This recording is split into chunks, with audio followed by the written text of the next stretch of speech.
오늘 말씀 갈라디아서 5장 16절에서 18절까지의 말씀 찾아보시겠습니다. 갈라디아서 5장 16절에서 18절의 말씀 찾아보시겠습니다. 찾으신 줄 알고 한 절씩 교독하시겠습니다. 내가 이르노니 너희는 성령을 쫓아 행하라. 그리하면 육체의 욕심을 이루지 아니하리라.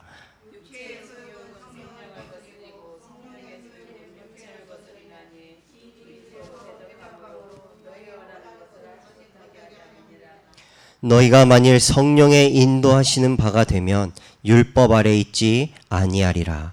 아멘.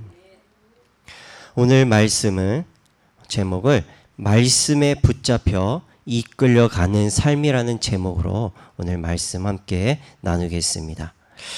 지난주에 우리 주일 일부 말씀은 하나님께 받은 은혜였습니다.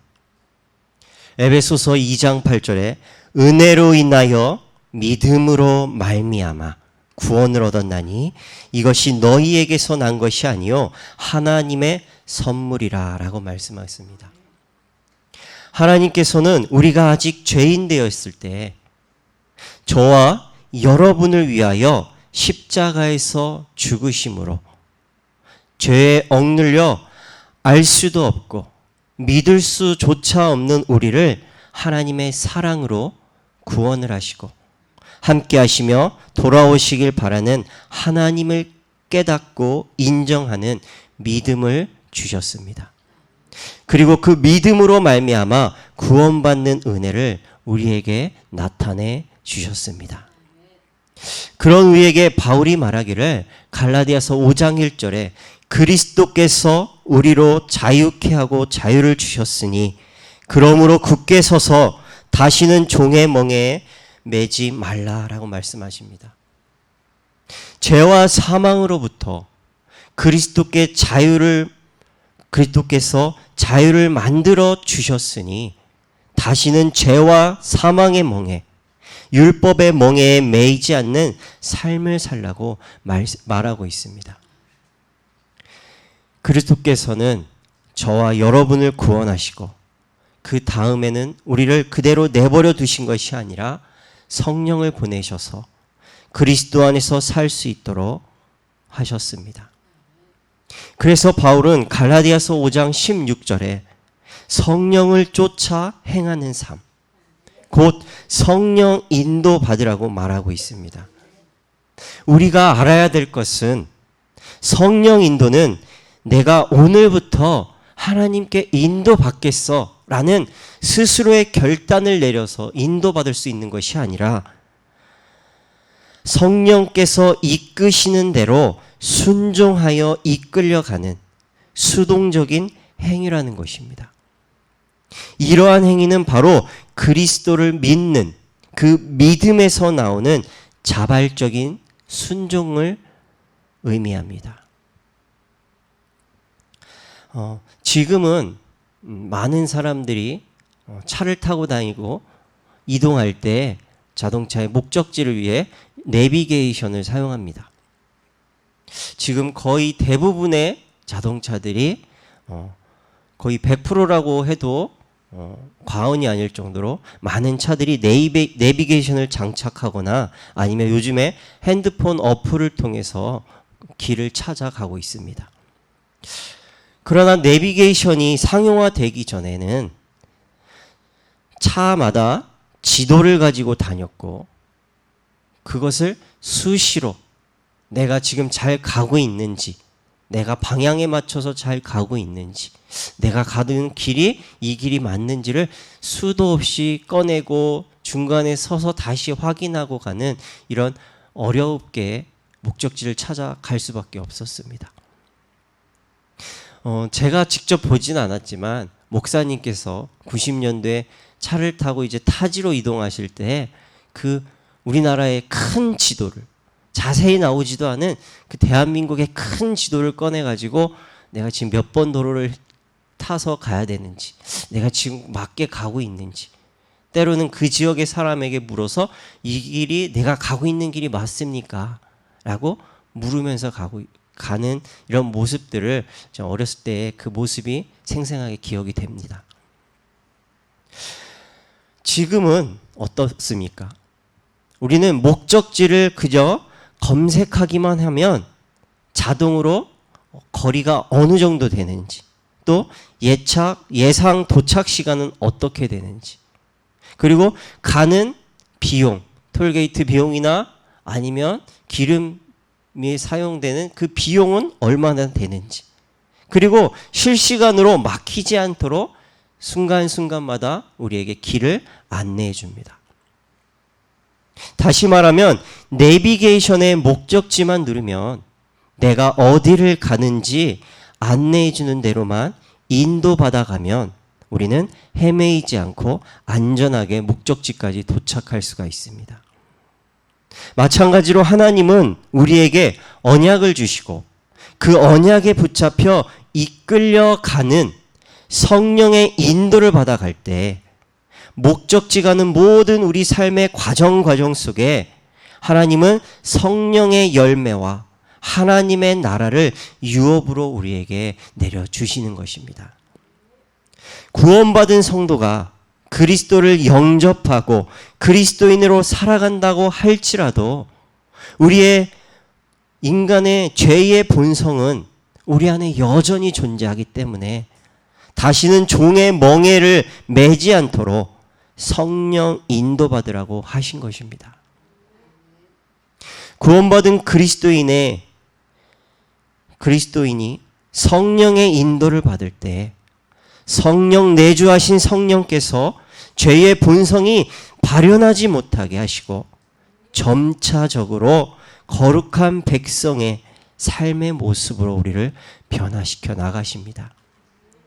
오늘 이 시간 하나님의 은혜로 하나님 앞에 나와 예배드리는 모든 성도님들의 삶의 말씀에 붙잡혀 이끌려가는 성령 인도 속에서 가정과 생업의 현장 그리고 지역과 시대 속에 열매 맺히는 축복의 시간 되시길 축복합니다. 우리가 본론으로 들어가서 첫 번째, 우리가 말씀에 붙잡혀 이끌려가는 삶을 살기 위해서 우리는 성령 육체의 소욕을 쫓는 삶, 여기서부터 벗어나야 되겠습니다. 성령 인도 받을 사람, 특히 이 자리에 계신 성도님들은 사람 앞에서는 사역자요, 하나님 앞에 섰을 때는 우리는 하나님의 사명자입니다. 우리에게 주어진 많은 선택 가운데서 우리가 중요한 응답을 받고 또는 응답을 받지 않더라도 내가 누구인지 확인하는 그 응답이 바로 성령의 인도입니다. 그렇다면 성령 인도 받을 준비를 위해 우리는 어떻게 해야 될까요? 바로 육체의 소욕을 쫓는 삶의 모습을 버리라고 오늘 바울은 말하고 있습니다. 갈라디아서 5장 16절에 17절에 보면 내가 이르노니 너희는 성령을 쫓아 행하라. 그리하면 육체의 욕심을 이루지 아니하리라. 육체의 소욕은 성령을 거스리고 성령의 소욕은 육체를 거스리나니 이 둘이 서로 대적함으로 너희의 원하는 것을 하지 못하게 함이라 라고 말하고 있습니다. 성령의 소욕을 쫓는 사람들은 돈과 명예와 죄책감에 붙잡혀 살아가고 있습니다. 이 땅에 살아가면서 보상받고 거래하고 노력하는 존재로 만들어진 것이 아니라 우리는 창세기 1장 27절에 하나님이 우리 인간을 창조하실 때에 하나님께 예배하는 존재로 우리를 만드셨습니다. 대부분의 모든 사람들이 착하게 열심히 무언가를 위해 노력하며 사는데 이렇게 열심히 노력하고 착하기 위해 끊임없이 노력을 해도 막지 못하는 것이 있습니다. 그것은 가문을 타고 흐르는 또한 문화와 사회 가운데 역사는 영적 존재, 사단이 공격하고 있습니다. 이런 사람들이 약속에 이끌려가는 것이 아니라 바로 세상이 말하는 명예, 경제의 원리, 힘의 원리라고 생각하는 돈에 이끌려 따라가고 있습니다. 또한 명예라는 부분, 자신의 체면을 사람들 앞에 내보내겠다고 보상하고 거래하고 노력해서 내 인생을, 내 상황을 바꿔보려고 몸부림치고 있습니다. 또 어떤 사람은 자기가 지금까지 살아왔던 인생 속에 실수했던 것들, 또 내가 욕심부렸던 것들을 후회하면서 죄책감을 가지고 살아가고 있습니다. 이런 것들에 이끌려 살아가면 우리는 자유롭게 살아갈 수가 없습니다. 내 경제, 내 체면, 내가 후회하며 살아가는 모든 것들, 그런데도 대부분의 사람들이 이것을 우리 자녀들에게 가르치고 이 안에서 살라고 가르치고 있습니다. 우리 자녀들에게 돈 많이 버는 직업을 선택해라. 또는 나처럼 후회하지 않고 살기 위해서는 지금부터 너는 공부를 해야 돼. 너는 좋은 성적을 얻어야 돼. 좋은 학교를 가야 돼. 좋은 직장에 가서 좋은 사람을 만나고 그 사람과 결혼해서 남부럽지 않게 사람들이 부러워할 수 있는 그런 좋은 어마어마한 집, 남들이 비교할 수 없는 많은 돈, 많은 것을 네가 소유하고 그것을 가지고 살아야 되라고 아이들에게 어려서부터 가르치고, 그 가르침을 받을 우리 후대들이 죽을 때까지 왜 내가 성공해야 되는지, 왜 내가 돈을 벌어야 되는지, 왜 내가 공부를 해야 되는지 그 이유조차 알지 못하고 부모의 가르침에 이끌려서 거기에 붙잡혀 살아가고 있습니다. 또한 육체의 소욕을 따라가는 사람의 모습을 시편 1편 4절에 말하기를 악인의 꾀를 따라간다라고 말하고 있습니다. 하나님 모르는 사람을 악인이라고 하는데 그 악인들이 만들어 놓은 꾀를 따라가 뿐만 아니라 바람에 나는 겨와 같도다라고 말하고 있습니다. 이런 상황 속에서 우리는 상황 따라, 이익 따라 하나님의 약속에 매여 있지 않고 또 말씀에 묶여 있지 않으면 내가 가고 싶은 대로 가는 것입니다. 그러니까 바람에 나는 겨처럼 시대의 상황과 내 형편과 주변 사람들의 입김에 따라 가게 되는 것입니다. 교회 안에서도 내가 정말 하나님의 말씀에 묶여 이끌려가는 수동적으로 순종하는 모습으로 하나님 말씀을 따라가는 성령 인도받지 못하는 성도들은 사람의 모습에 따라 시험 들고 목사님의 오늘 모습에 나를 알아주고 나를 인정해주고 나를 언급하고 칭찬해주는 말에 위로를 받고 그것의 은혜라고 생각하고 한 주간 이것이 나의 간증이 되어지고 응답이라고 생각하고 사람들에게 나의 이야기를 하고 다닙니다. 에베소서 2장 2절에 말씀하시기를 너희는 이 세상의 풍조를 자르고 공중의 권세 잡은 자를 따랐으니 곧 불순종의 아들들 가운데서 역사하는 영이라고 말하고 있습니다. 나날이 변하는 이 세상의 모습, 그 속에 역사하는 사당에 심겨놓은 문화, 영적인 흐름을 따라가고 살아가고 있다라고 말하고 있습니다.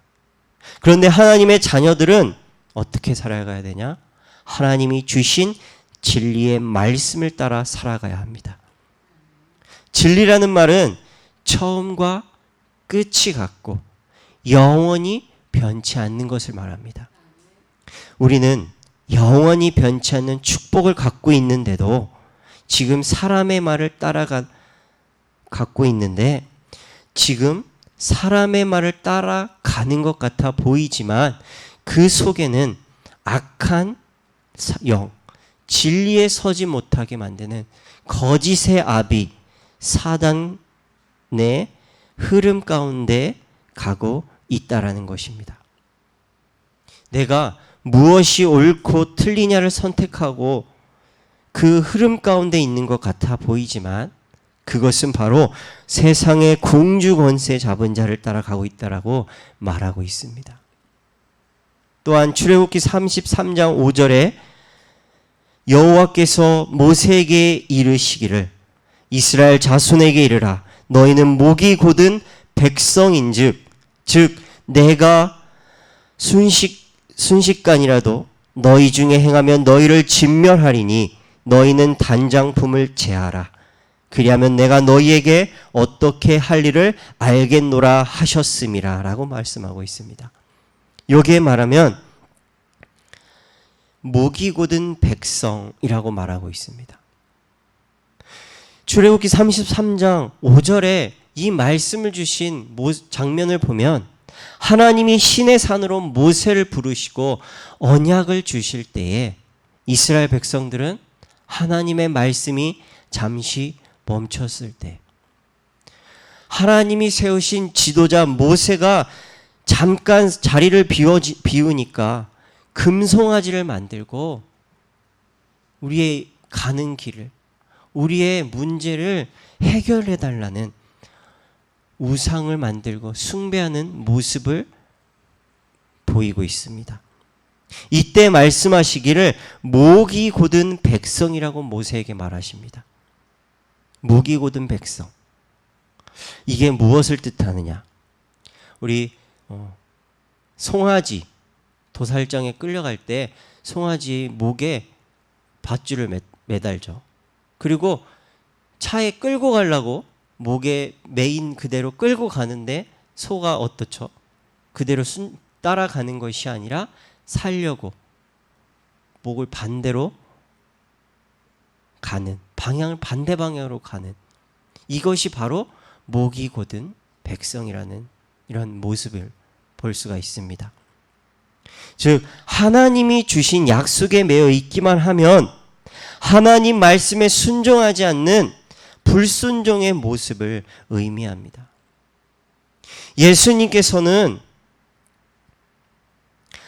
예수님께서 우리에게 말씀을 주시고 오늘도 강단을 통해 나를 통해 붙잡고 가야 할 언약을 주십니다.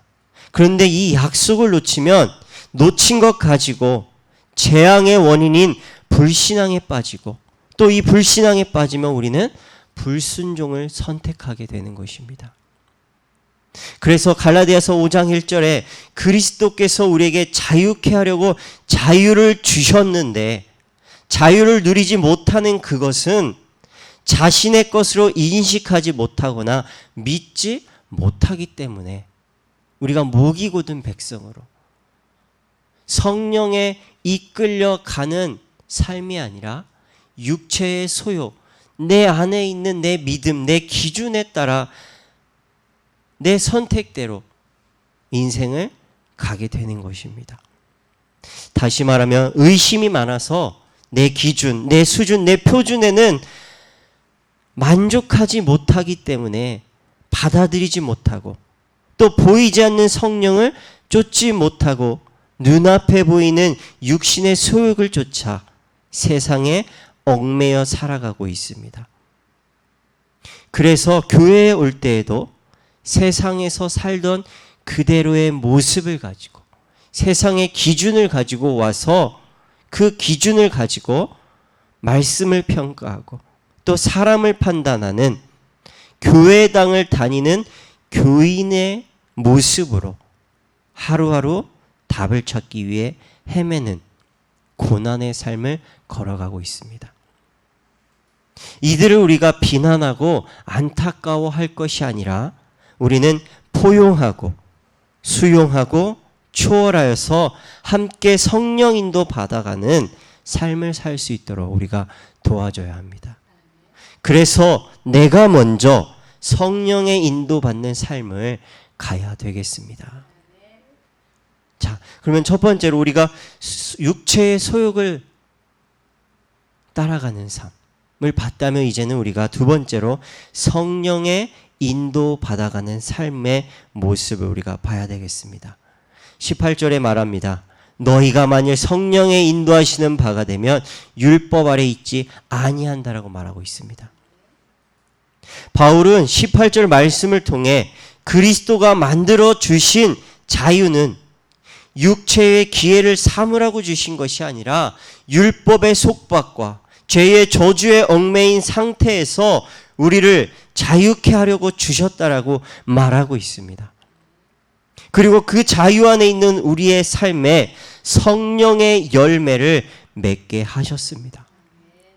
시편 1편 4절에는 불신자의 복음 없는 사람의 모습을 말했다면 시편 1편 3절에는 성령의 인도, 시편 1편 3절에는 복 있는 사람은 하나님께서 시냇가에 심은 나무로 하나님께서 확실히 박아 놓으셨다라고 말하고 있습니다. 그래서 시절을 쫓아 과실을 절로 맺게 하는 그 은혜가, 그 열매를 우리의 삶에 맺게 하신다라고 말하고 있습니다. 그리고 우리가 겉으로 보기에는 그 시냇가에 심긴 나무가 기근이 들고 마른 것 같아 보이지만 그 뿌리는 시냇가에 심겨져 있기 때문에 마르지 않는, 곧 생명으로 살아 있는 것입니다. 그것이 하나님께 매여져 있는 사람이고 심겨져 있는 사람입니다. 세상에 많은 사람들이 지금 자신이 가고 있는 이 삶이 열심히 노력하고 열심히 보상받고 열심히 덕을 쌓고 노력을 해서 상을 받기 위해 내가 한 노력을 가지고 거래를 해서 어떤 보상, 결과를 받으려고 열심히 몸부림치고 살아가고 있습니다. 그런데도 많은 사람들이 내가 지금 가고 있는 길이 잘 가고 있는 것인지, 내가 지금 잘 살고 있는 것인지 그것에 대한 확신이 없어서 무당을 찾아가기도 하고 점술가를 찾아가기도 합니다. 근데 그 점술가의 말을 듣고도 내 만족함이 없어서 한 사람이 아니라 두 사람, 세 사람, 많게는 5사람, 더 많게도 많은 유명하다라는 점술가, 무당들을 찾아가서 내가 가는 길이 맞는지, 내 삶의 방향에 맞게 가고 있는지를 확인받고 싶어하고 자기 기준에 맞으면 만족하고 또 그것에 따라가는 모습들을 우리가 볼 수가 있고 들을 수가 있습니다. 정말 우리는 내가 결심해서 능동적으로 내 삶을 주도해서 간다고 생각하지만 그 속에는 진리 앞에 서지 못하고 거짓말쟁이로 하나님의 말씀을 불신앙하고 불순종에 선택하게 만드는 사단이 역사하고 있다는 것을 우리가 정확하게 붙잡지 못하면 우리도 또한 우리의 삶으로 돌아가서 강단의 은혜를 받고 우리의 삶에 돌아가서 세상과 같이 똑같이 따라가고 선택하고 그 길에 얽매여 갈 수밖에 없다는 것을 우리가 정확하게 붙들고 현장으로 돌아가야 되겠습니다. 또한 성령의 인도받는 삶을 시편 23편 1절에서 6절에 말하기를 성령의 인도받는 삶은 부족함이 없으리로다 라고 다윗은 고백하고 있습니다. 다윗은 여호와가 나의 목자시기 때문에 내가 그것만으로 더 필요한 게 없습니다라는 고백을 하고 있습니다. 이것이 말씀에 붙잡혀 이끌려가는 성령의 인도받는 우리의 고백이 되어야 되겠습니다. 그러나 나를 잃어버리면 지금 눈앞에 있는 상황을 따라가고 우상을 만들게 되는 것입니다. 그런데 진짜 하나님 앞에 서면 여호와는 나의 목자 되시기 때문에 내가 그를 따라간다는 것입니다. 내가 누구에게 매여 있고 누구에게 소속되어 있습니까? 그리스도인은 뭡니까? 그리스도 안에 사는 것입니다. 그리스도께 속한 자를 보고 크리스찬이라고 합니다.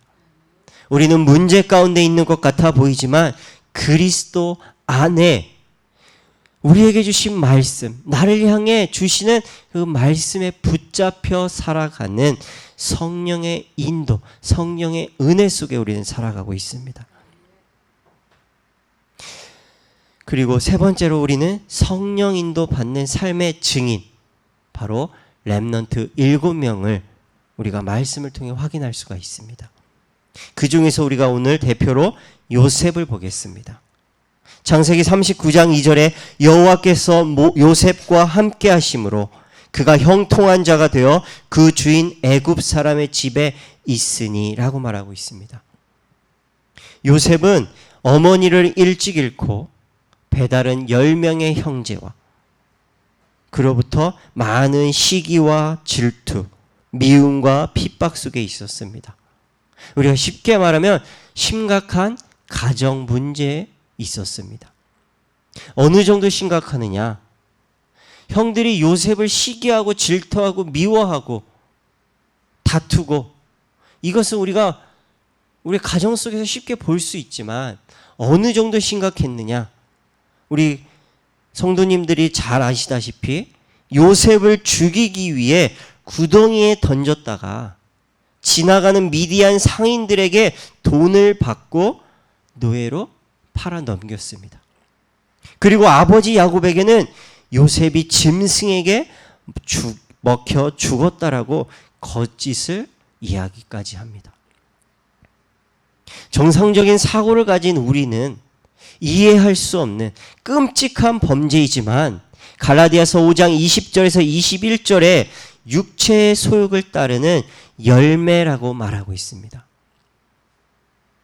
13살에서 16살 정도의 어린 나이에 노예로 팔려간 요셉은 자신에게 놓인 현실과 상황과 환경에 낙심하거나 불신하거나 불순종하지 않고 하나님과 형통한 자로 성령의 인도를 받았다라고 말씀하고 있습니다.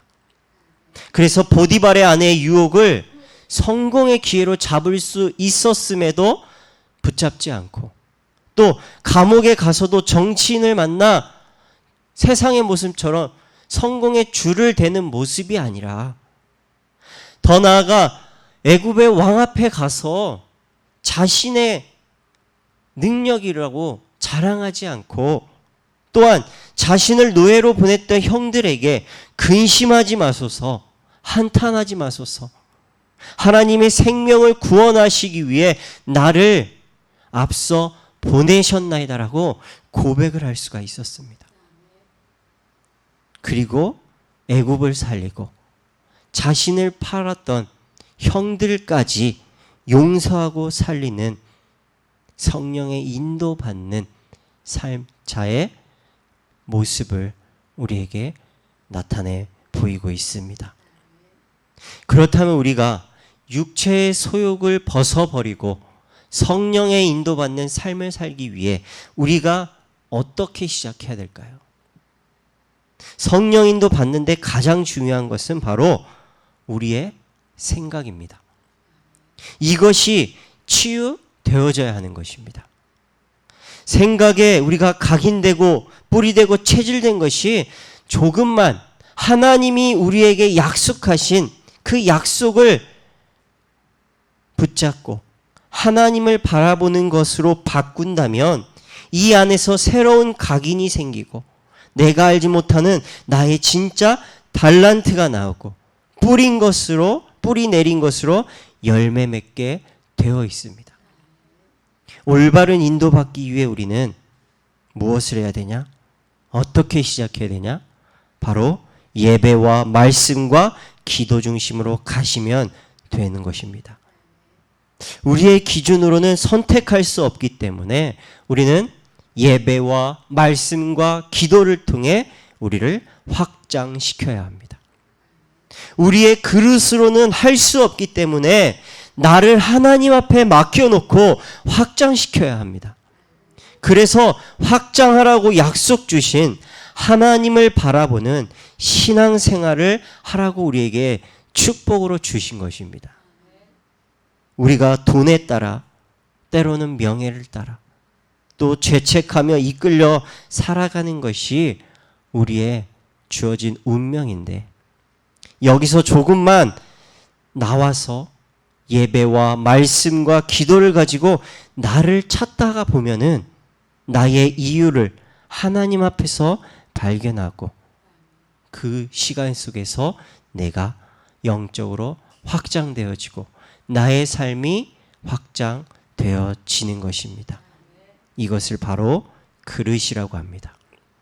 내 생각과 동기와 욕심, 체질에 사로잡힌 게 있어서 더 잘하고 싶고 그래서 몸부림치는 육신의 소욕, 여기에 하나님이 주시는 응답으로 채워져 영적 그릇이 확장되고 말씀에 붙잡혀 이끌려가는 삶의 모습 가진 증인의 여정 가시기를 예수 그리스도의 이름으로 축원합니다.